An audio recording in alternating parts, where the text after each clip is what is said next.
You are listening to the Yummy Mummy Podcast, episode number 171.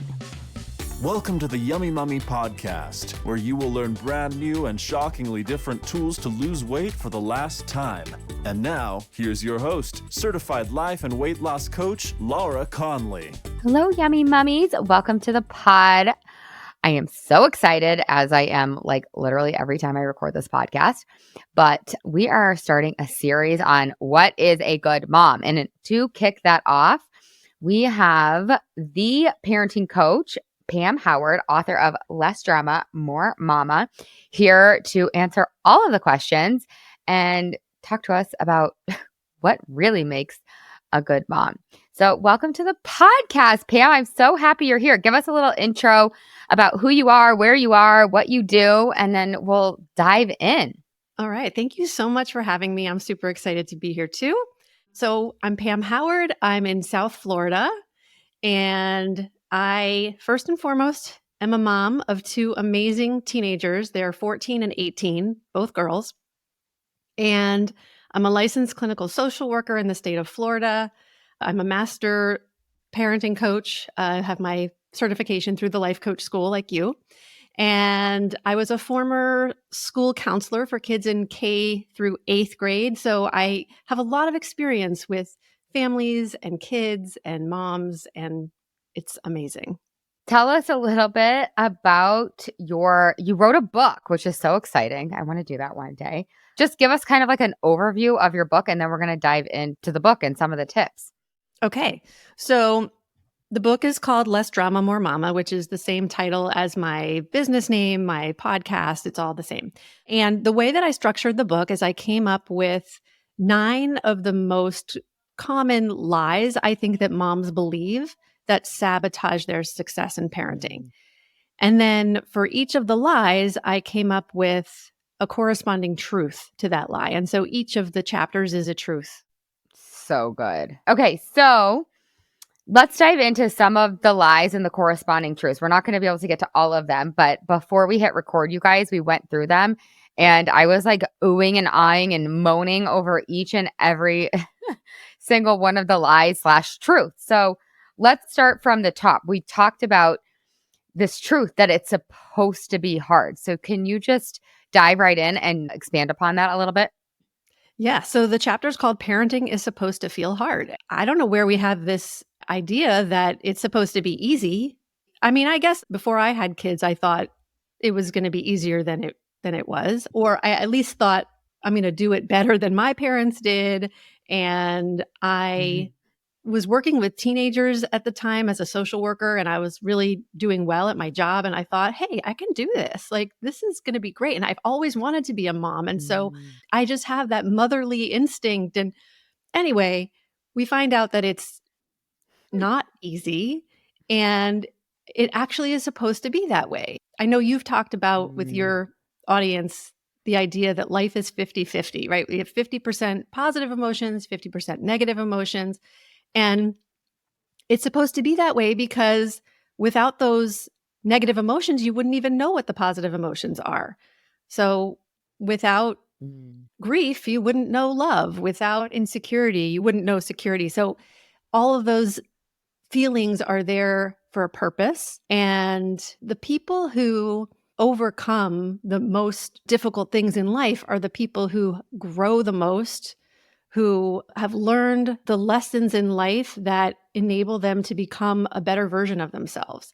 And I think that's so true with parenting. Like, our kids bring up all of our stuff, all of our issues, all of our fears and insecurities and all of that. And it's supposed to be that way so that we can learn and grow through it. Now, that's one part of the chapter. But then there's the other part of the chapter, which is our kids' lives are supposed to be 50-50 too. Oh, I love that. And that's really hard for a lot of parents to accept. We all just say we just want our kids to be happy. But really? Yeah, Glennon Doyle talks about this a lot. She's like, do we want them to be happy? Because if they're just happy all the time, then they don't learn to be resilient. That's right. Then they don't learn strength and they don't learn grit, right? And Exactly. it's like, then if they're just happy all the time, they're going to be like the weakest probably Yeah, most unsuccessful adults. And I don't just mean success in career, success in relationships, which is kind of the most important. So I think that it's so good to just kind of air out and be like, no, it's supposed to be hard. And what I also wanted to say at the beginning, which I totally forgot to, is like, if you're not a mom or a parent of a human, this episode totally applies because these principles apply to weight loss mm, and they apply to life. It's the same thing with life. It's the same thing with weight loss. It's supposed to be hard some of the time. And I think when we accept that truth, it actually gets easier. Like when we fully absolutely. accept and surrender, so much easier because we're not fighting with this idea that it's supposed to be easy. We're just like, oh, duh, this is supposed to be hard. Exactly. It's so hard to accept that our kids are not going to feel happy all of the time. And so we need to be okay with feeling that discomfort when our kids are feeling uncomfortable. Yeah. And how do we do that? Talk to us about that. Well, it's about accepting that we're going to feel uncomfortable 50% of the time and then learning how to process through those emotions, those negative emotions that we have, Mm. and not pushing them away, not escaping them by going to eat a pint of ice cream or whatever, but just really sitting with them and processing them through and getting ourselves to a place where we can feel better so that then we can be there for our kids in a better way, in a more supportive way. Because when they're freaking out about something, Mm. the last thing they need is for us to be freaking out too. They need us to be someone who they can go Mhm. to for solid, steady support and guidance. Yeah, totally. Okay. Do you have any good examples of this? Like, I'm assuming that a lot of these truths that you unearthed came from your own personal experience. Oh, yeah. Do you have any stories? Okay, let me think of an example. So, my younger daughter, who's 14, gets really worked up and anxious about school. She's kind of a perfectionist, and grades are really important to her. And I'm kind of laid back about it. I'm like, you do the best you can. If you don't get a good grade in this class, like, what's the worst that can happen? Like, I'm very much the opposite. Not that I don't want her to Yeah. try and do her best, but I think she takes it to the extreme, right? So she'll come to me and she'll be freaking out about something. Now, I tell myself when that happens, okay, nothing's gone wrong here. This is how she is. There's nothing wrong with her. I don't need to do anything here to like make her feel better. All I need to do is validate what she's going through. I need to be here as a calm presence to be like, I know you're anxious. Let's talk about it. And I walk her through like, what does that feel like in your body? This Mm. anxiety. I think at one point she came up with a name for it, right? To kind of Oh, externalize the anxiety a little bit. So it wasn't like something about her. kind of like that movie Inside Out. Do Exactly. you Yeah. remember that movie? Of course. I Yeah. love that movie. So, right. So it's just like, no, this is just what your brain does when you have a test coming up or when, you're worried about an assignment. And I talk with her about what's the worst that can happen. Okay, now what's the best that can happen? And always, always, she comes back from school the next day and everything's fine. And I got a great grade. And she's coming to realize on her own, which is the best, right? Mm. That, you know what? I notice that I work myself up and I get all worked up about something and I get really stressed out. And then it's never as bad as I think it's going to be. Huh. That's so interesting. That's so cool. I wouldn't be able to do that though if I was freaking out and like upset at her for being anxious or also feeling anxious about it. Like that would not help her in any way. Yeah. So, how do you stay calm? Because I'm sure you're super practiced at this point, but how do you stay super calm? Because I know for some of the audience, some of us listening, it's like our knee jerk is to like go there with them, right? And we get more anxious and we feel like we have to fix it. And we're like, oh no. And it feels like a disaster. So, Yep. how do you stay calm? Or how would you coach us to stay calm? Well, I'm glad that you used the words, I'm practiced at this because it is a practice. And I started Mm. just like all my clients start out, which is being totally unaware of what I'm thinking and believing when these things occur. So the first step is to start paying attention to what are you thinking when something happens like this? What are the beliefs that are coming up? And sometimes it's helpful to have an outside perspective, a coach in particular, to help you separate out what are the facts and what's your story or what are your thoughts. Because sometimes we don't even realize, like yesterday, I was coaching somebody and she just kept saying, "This is a big deal." And I was like, that's a thought you're choosing to think. How do you feel when you think this is a big deal? And she was like, I feel overwhelmed. I feel pressured. And I was like, what if it's not a big deal? So we're Yeah. not even aware sometimes of what we're telling ourselves that are just made up in our head. So that's the first step is separating out what are the facts, what's the story, and then this is where the practice comes in. So you'll do that after the fact, right? So you'll have a big blowout with your Mhm. kids, and then you'll go back to reflect on it. Okay, what happened? What was I thinking? Okay, that made me really frustrated, and so I yelled. Okay, is there another Mm. way? Then you have to ask yourself, is there another way I could have thought about this? What else could be Mm. true in this situation? Or how else could I think about this situation? Then you can see, oh, maybe one of my favorite thoughts is my child isn't being a problem, they're having a problem. Mm. So that automatically puts me into a more compassionate place and curious of like, oh, they're having a problem. I wonder what it is. How can I help? Versus there being a problem. And so this is annoying or an inconvenience or something. So then you can start to see, okay, there are other ways to see this situation. And how would I feel if I was thinking that? And then what would I do? So that's the first step Mhm. of the process. Then you get to the point where you're about to yell, you're about to lose it, and you recognize, oh, this is what I'm thinking. And you interrupt yourself. You catch yourself and you Yes. interrupt it and you think something different, and the whole situation then shifts. Then after doing that for a while and sort of catching yourself, and you'll have days where things are going better than other days, and it's 2 steps forward, 1 step back, all of that. But then Yeah. eventually you get to the point where you just have a new way of thinking about things. It's less dramatic. You take things less personally, and you start Mm. to assume the best in your kids instead of always assuming the worst. Oh, and how freeing that is too. Like Yeah. you're on the same team as your kids. So what might have been some of your old thoughts with that situation with your daughter? Like she comes home, she's freaking out about this test. Like Mhm. what might have been your original thoughts like way back Mhm. in the day? Yeah. So it would have been, she's so dramatic or she's so emotional. She shouldn't react this way. I need to fix this. I need to help her not be anxious.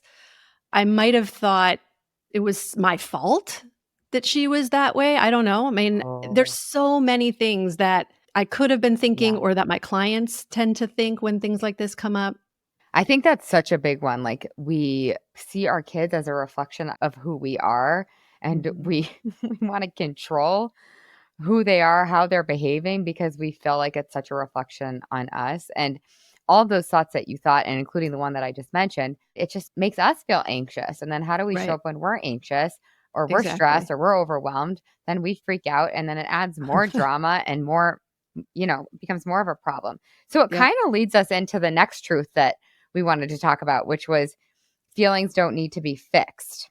They need to be felt. Is Mhm. that right? Did I get it right? You got it right. Yeah. Yeah. Talk a little bit about that one.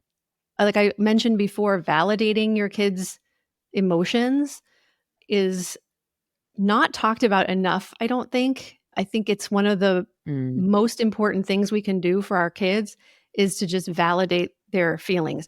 And we don't necessarily want to validate their thoughts or their behavior, Mm. but just Mhm. validating that their feelings are valid. So if your kid is angry and they hit their sibling, we can validate the feeling of being angry and still have a consequence for the hitting.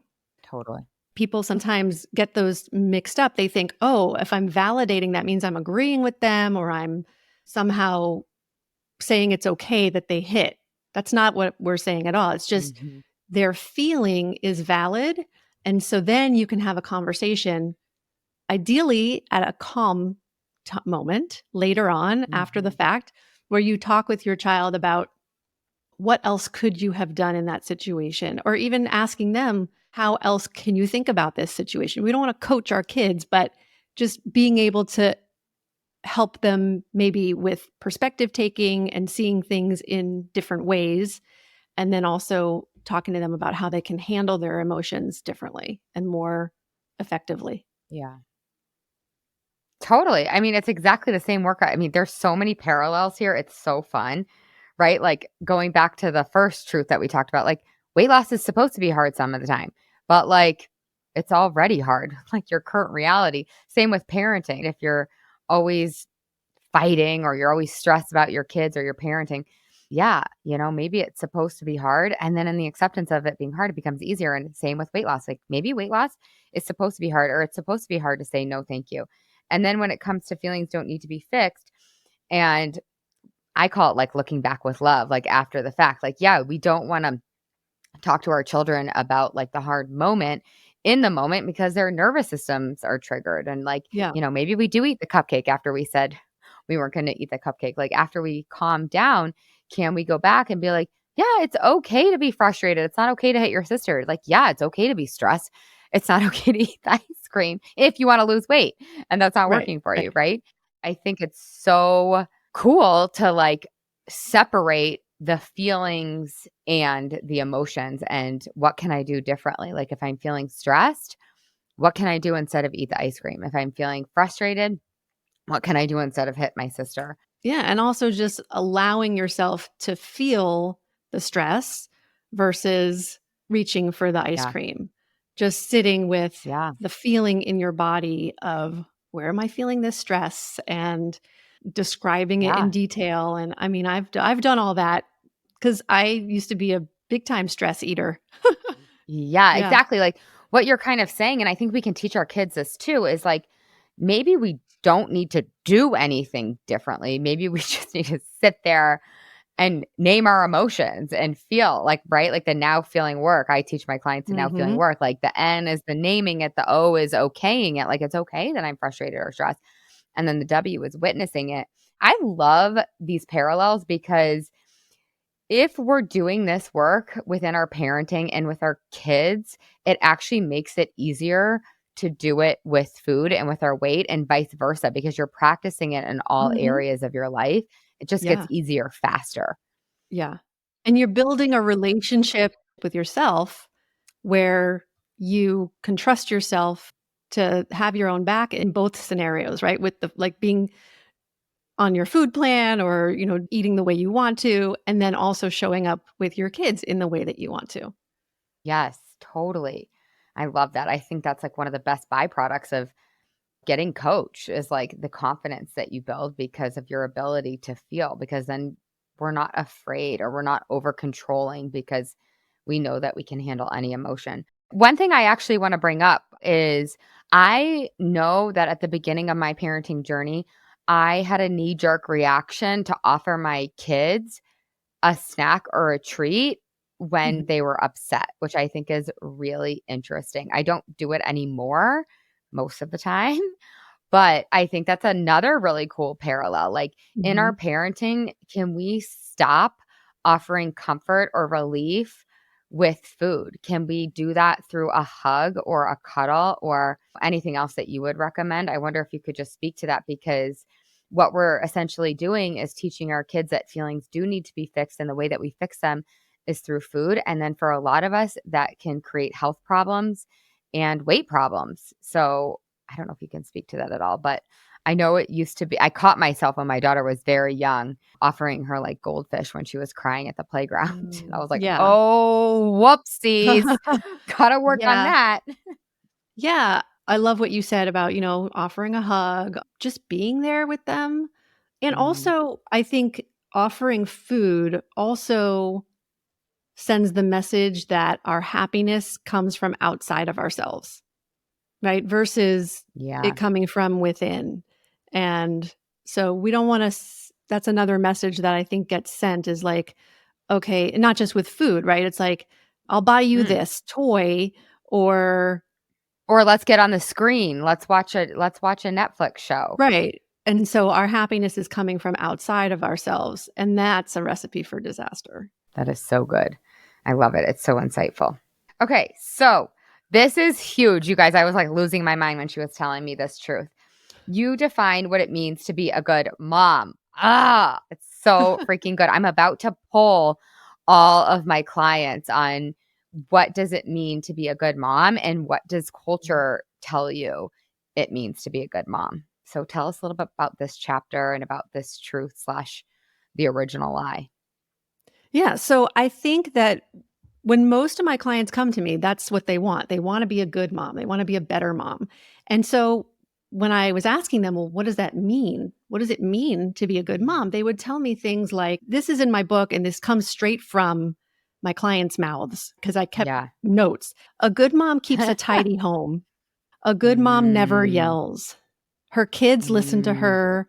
They get ready on time without reminders. They clean up after themselves.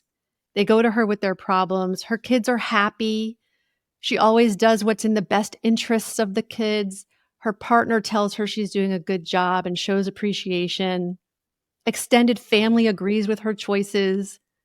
And I was like, okay, then I am the farthest thing from a good mom, according to these standards. And a lot of these things have to do with other people. They have to do with the kids and how they're behaving and how they feel, which Yeah, has good nothing to luck. do. Yeah, you have no control over that. What it means to be a Yeah. good mom is first and foremost what's in your control and how you are showing up as a mom.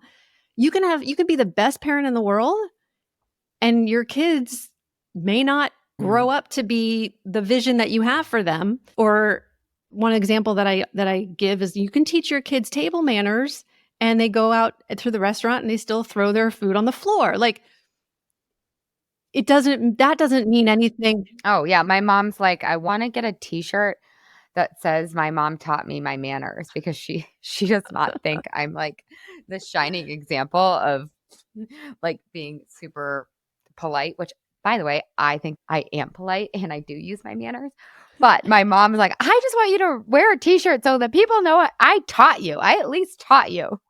And Right, because it's just a funny little anecdote of, like, yeah, we wanna control. yeah. And so being a good mom is not dependent on what your kids do or how they behave or how they feel about you even, right? Being a good mom. Mm. And so you get to decide what that means. And different people have different ideas, which is totally fine. So what I help my clients do is to create their own mom identity where they are deciding this is who I want to be and it may not look like what my mom did. It doesn't look like what the neighbors are doing or Mm. anybody else, but this is what I choose for myself. This is how I know I'm showing up as the best version of me every day. So I went through that process Mm. myself, and I came up with what it means to me. And there's only 4 things that I came up with. Mm. It's things like at a younger age, taking care of them in terms of safety and protecting them and caring for them. But as they get older, I can't always be there to protect them. I can't always be there to care for them. So then it's preparing them. So I want to know that I've prepared them to the best of my ability. I can't prepare them for every situation in the world, but I want to be able to prepare them for life's ups and downs and the responsibilities and have potentially uncomfortable conversations with them about things that might happen. So that's all part of what I see as my role. The third thing is just to love them unconditionally and hopefully communicate that to them in a way that they feel loved Mhm. unconditionally. But again, that's out of my control. I can only do what I can do to Mm. try to express that to them and show them that I love them. And then the fourth thing that I came up with is that I love me Mm. and I take care of me, because if I'm Mm. not doing that, then I am not going to be my best version of me for myself or them. And I think, Mm. if I go to bed at the end of the night and there's dishes in the sink and there's laundry on the floor, but I know that I've done those other four things, then I can feel good about myself as a mom. Yeah. Oh, I And that's just love that me. definition. And Yes, everyone's going to it's have a so different good. one, and that's totally great. But I like to help people go through that process for themselves and decide how they want to define it. Oh, okay, you guys. So for those of you that are Yummy Mummy Masters, Pam is coming to teach inside the Master. So will you take them through that exercise? Oh, yeah, sure. I love that. They will die and go to heaven because that comes up so much inside our group, right? Like so many of my mamas want to eat at the end of the day Mhm. because they seek relief from really their brains that are Mhm. judging themselves all day because one kid had a temper tantrum and one kid said, I hate you. And one kid said, whatever. And there's just so much blame and judgment that we then turn to the ice cream or the chips or whatever to Mhm. soothe. But, Mhm. and that's why I love the work that we both do because so much of it is root work. And so we can't really lose weight for the last time unless we uncover like the reasons why we're eating, the thoughts that are causing the stress or the need for comfort or whatever. We can't really lose weight or do the thing unless we're really finding the root cause. And I think so many of my mamas are eating because they're feeling like they're not a good mom, and it's just a total freaking lie. It's just this kind of cultural guilt that we take in accidentally, right? It's not our fault. It's like the air that we breathe. We get the socialization as to what a good mom is, and then we're constantly trying to live up to that bar, and it's impossible. It's a standard Yeah. that we'll never be able to meet. Yeah, and then the other thing as you're talking, I'm thinking about how when you tell yourself repeatedly that you're a bad mom, your brain Mm, will look for all the evidence to prove that true. And so you're mm. constantly going throughout your day and finding more See? and more evidence, right? Yep. That oh, see, I'm a bad mom. See, I didn't volunteer at this thing. Oh, see, whoops, I didn't pack her Yeah, extra snack or whatever. Yeah, it's right. so true. And I mean, Mm, that's normal. Our brains are wired to, look for the negative in things.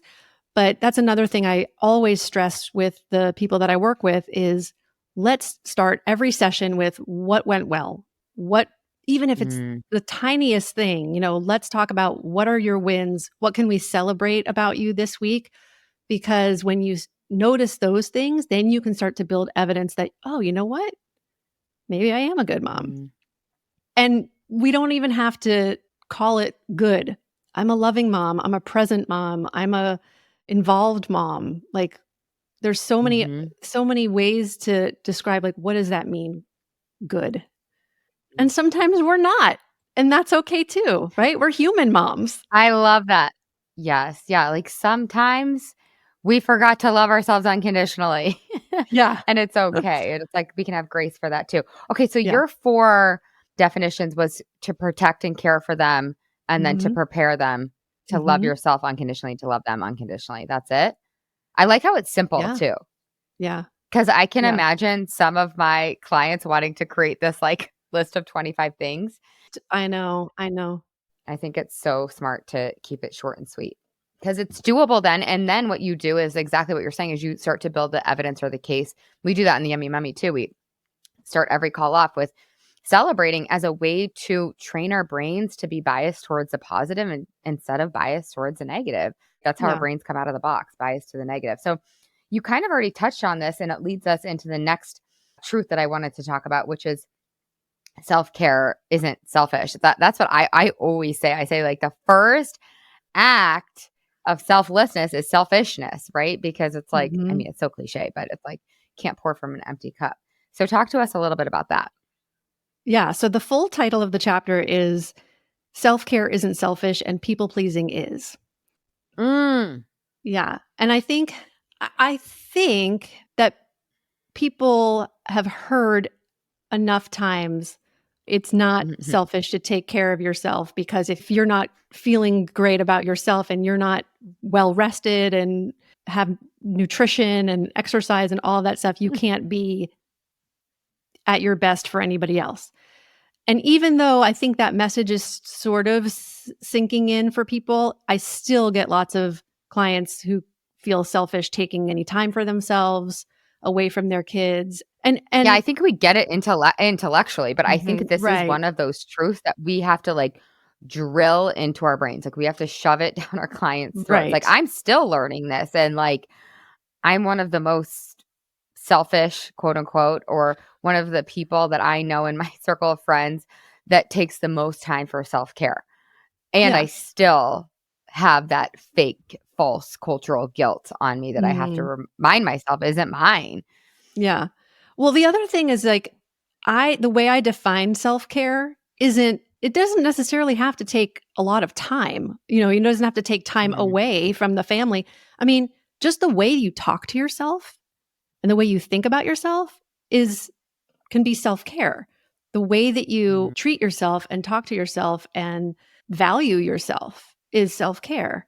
mm. Also, setting That's so boundaries good. and saying no when you don't want to do something, and not overcommitting to things. Like, those are all ways that you can practice self-care.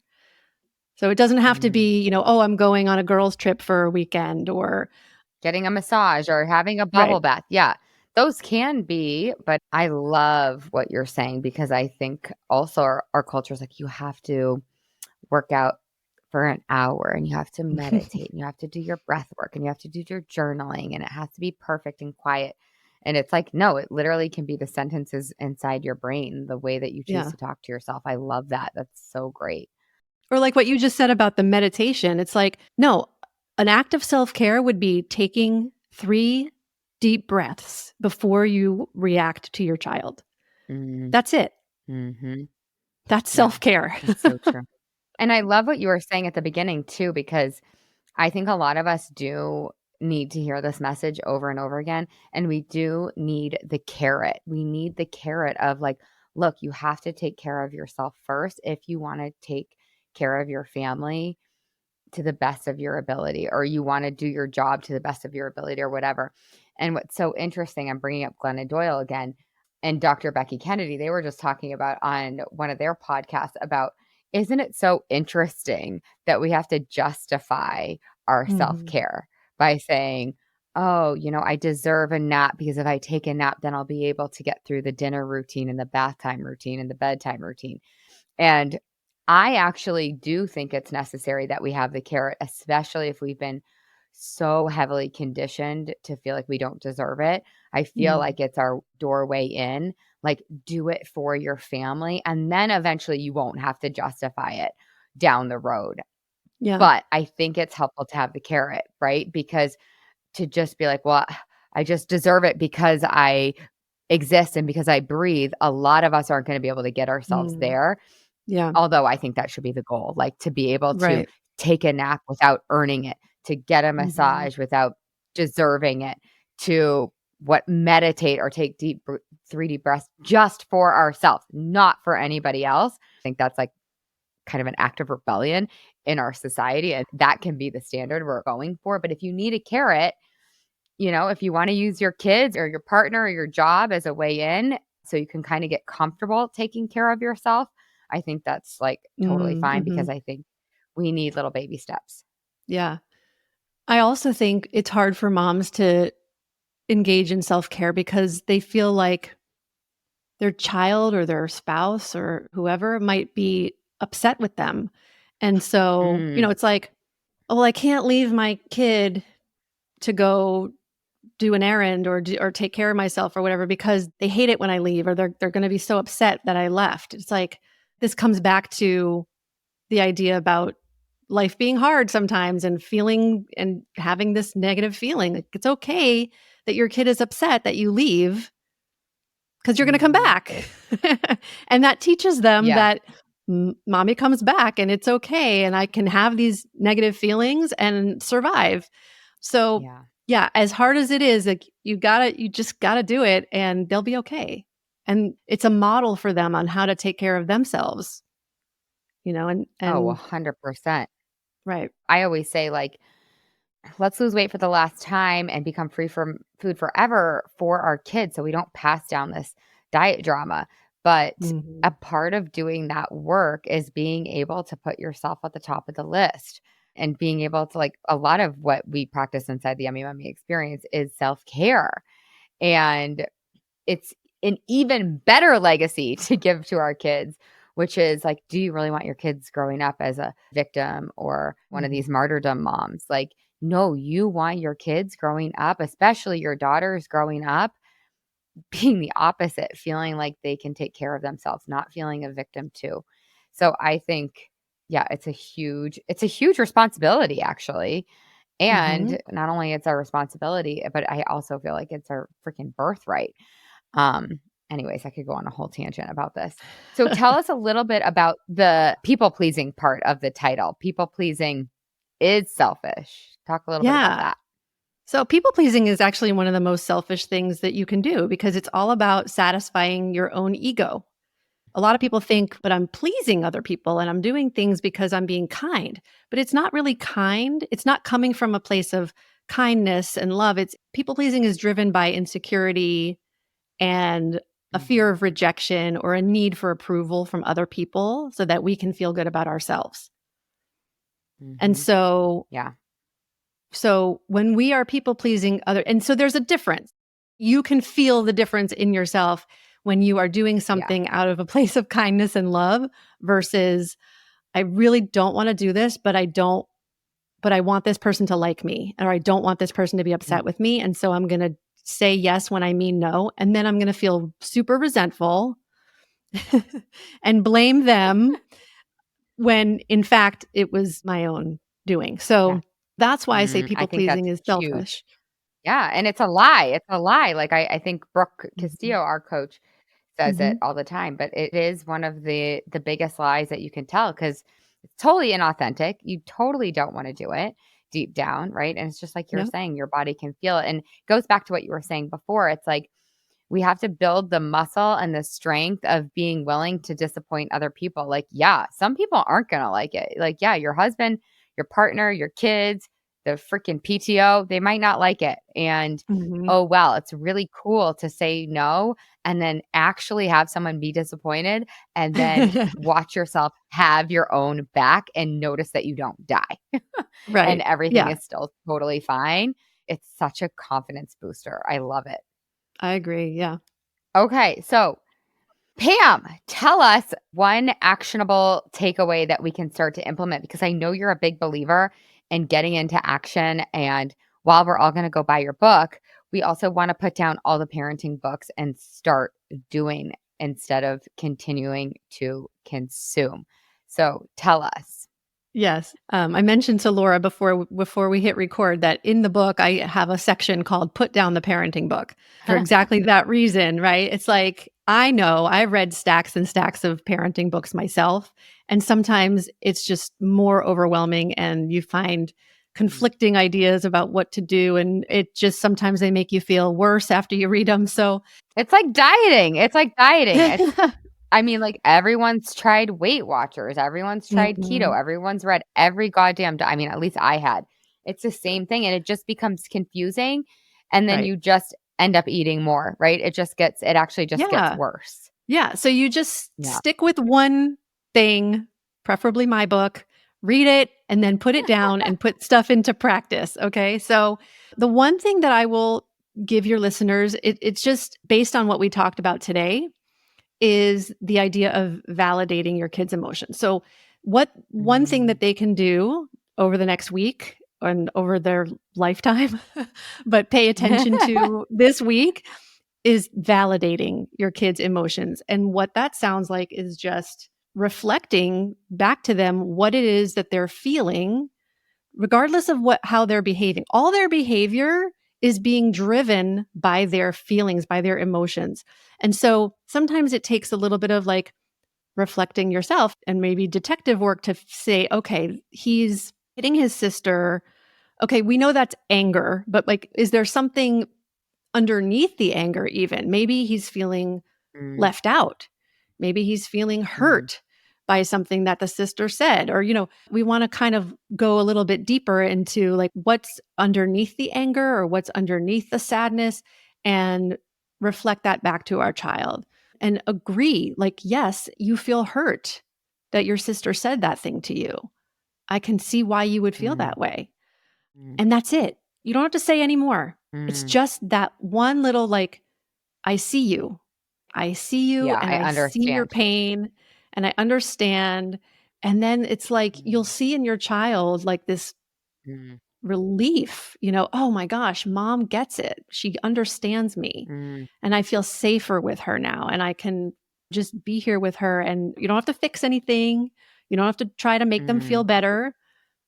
Just sit with their mhm. negative emotions and watch what happens. I just love that because as a little carrot, like think about like you when somebody validates your feelings or somebody's like, oh, I've totally felt that before. That's the worst. I know my shoulders drop immediately. The relief is profound. Yeah. And what a gift to be able to give that to our kids because it's kind of like all we really want as humans. We just want to be seen, right? Right. If they're afraid of something, like how many times do we say, oh, there's nothing to be afraid of, or don't worry about it? And it's like, Hmm. they don't get it. I Yeah. want them to say, like, yeah, you're afraid. Yeah, I That know. I know my tendency is like, "Oh, I can make this a teachable moment." right. And it's like, Yeah. "Alright, just slow down and Slow just down. Yeah. validate her feelings." Yeah, yeah. Okay, Pam, tell us how we can find you, how we can get your book. Give us all the deets. Okay. So I'm at lessdramamoremama.com. And that's the name of my podcast, Less Drama, More Mama. You can find my book on Amazon. There's also a link on my website for you to get it there. And yeah, that's all the things. Less Drama Mama on Instagram. Less Drama Mama on Instagram. Okay, we'll put all that in the show notes. Thank you so much. This was such a fun conversation. I could talk Thank about this stuff you. all day long. It's so, so good. I'm gonna start practicing that this week. All right, listeners, I hope you guys all have the best week ever. Make sure you are on the wait list for the next cohort. We're going to open doors end of March, beginning of April, and we are going to start in April. We're going to lose weight for the last time. So go to lauraconley.com, click work with me, and make sure your booty is on that list. There's bonuses for the babes that are on the wait list, the interest list, whatever you want to call it. And pretty please with a cherry on top, go leave a review. This helps other moms be free. And that is the intention of this podcast. So please, please, please leave a review, a rating, and then share it with a friend. So I hope you guys really have truly the best week ever. I will talk to you next week. And thanks again, Pam. What a freaking treat having you on. Thank you so much. Hey, if you've enjoyed listening to this podcast, I would love it if you leave a rate, review, and a subscribe on whatever you're listening to this podcast in. Pretty pleased with a cherry on top. It would help me so much, and it would help all the other mamas out there hear this message. Thank you in advance. I really appreciate it. And you have to come check out the Yummy Mummy experience. It's my proven lose weight for the last time group coaching and course. Head to lauraconley.com and just click work with me. Other than that, you guys, I would love to give you a free gift. If you want your free listener only gift, go to lauraconley.com/gift. And from there, you will get your free best ever weight loss hack. So cool. The last thing I want to tell you, you guys, is I do have a free Facebook group. It's called, you guessed it, The Yummy Mummy. Lose weight for the last time, end body drama, and get food freedom. You can just search that in Facebook, or again, you can head to the show notes and you'll find the link there. All right, you guys, have the best day ever.